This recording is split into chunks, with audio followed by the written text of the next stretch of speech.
മിടുമിടുക്കി. പൊന്നപ്പൻ നിർമ്മിച്ച മിടുമിടുക്കി എന്ന cinema 1968 September 14 പ്രദർശനം തുടങ്ങി. കഥ തിരക്കഥ KG സേതുനാഥ്, ഗാനരചന ശ്രീകുമാരൻ തമ്പി, സംഗീതം MS ബാബുരാജ്, ഗായകർ യേശുദാസ്, S ജാനകി, P സുശീല, ഛായാഗ്രഹണം NS മണി, അകലെ അകലെ നീലാകാശം, കനകപ്രതീക്ഷിതൻ എന്നീ ഗാനങ്ങൾ ഏറെ ഹിറ്റായി മാറി.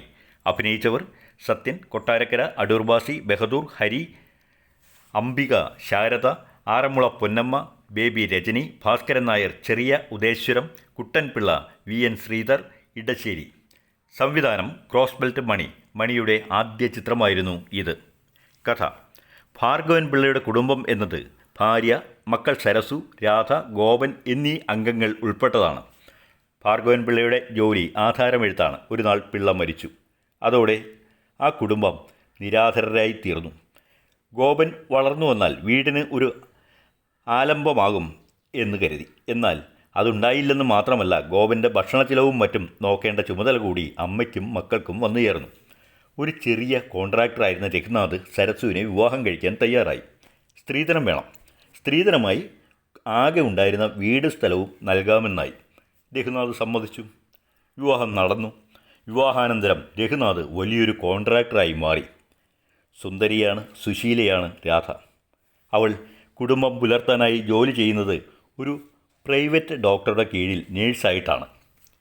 സമ്പത്ത് രഘുനാഥിനെ മദ്യത്തിലേക്കും വഴിവിട്ട ജീവിതത്തിലേക്കും നയിക്കാൻ തുടങ്ങിയപ്പോൾ സരസു അയാളെ നിയന്ത്രിച്ചു നിർത്താൻ പാടുപെട്ടു. ഇതിനകം സരസു ഒരു കുഞ്ഞിനെ പ്രസവിച്ചു. രാധയ്ക്ക് ടാക്സി ഡ്രൈവറായ കുറുപ്പിൻ്റെ മകൻ രവിയുമായി പ്രണയബന്ധമുണ്ട്. രവി നല്ലവനാണ്.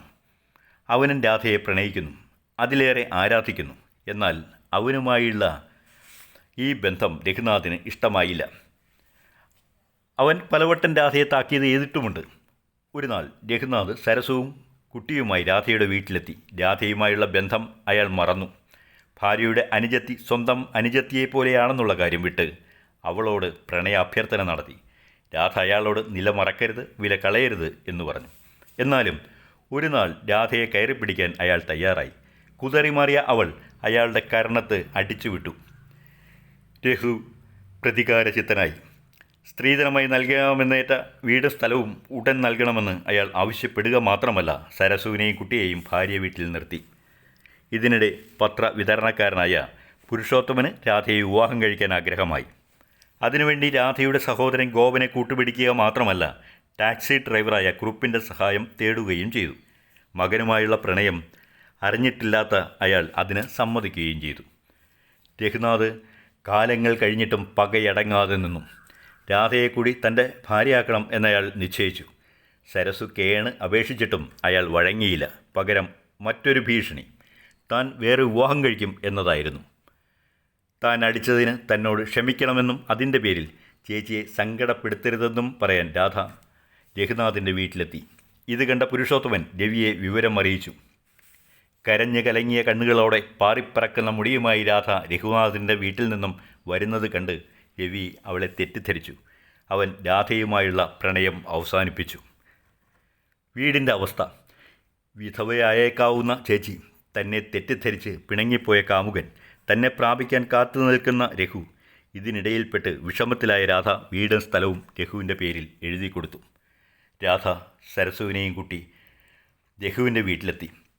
താൻ പരാജയപ്പെട്ടുവെന്നും രഘുവിൻ്റെ ഭാര്യയാകാൻ തയ്യാറാണെന്നും അവൾ പറഞ്ഞു. സരസുവും രാധയെ സ്വീകരിക്കുന്നതിൽ എതിര് പറഞ്ഞില്ല. ഇനി തങ്ങൾക്ക് ആശ്രയം രഘു മാത്രമേ ഉള്ളൂ എന്നവർ പറഞ്ഞു. അതുകൊണ്ട് ഇരുവരെയും സ്വീകരിക്കണം എന്നും പറഞ്ഞ് കാൽക്കൽ വീണു രാധ. രഘു ആഹ്ലാദചിത്തനായി തൻ്റെ കാൽക്കൽ വീണ രാധയെ പിടിച്ചെഴുന്നേൽപ്പിച്ചു. പക്ഷേ അയാൾ നടുങ്ങിപ്പോയി. അപ്പോഴേക്കും വിഷഗുളിക കഴിച്ചിരുന്ന രാധ മരിച്ചു കഴിഞ്ഞിരുന്നു.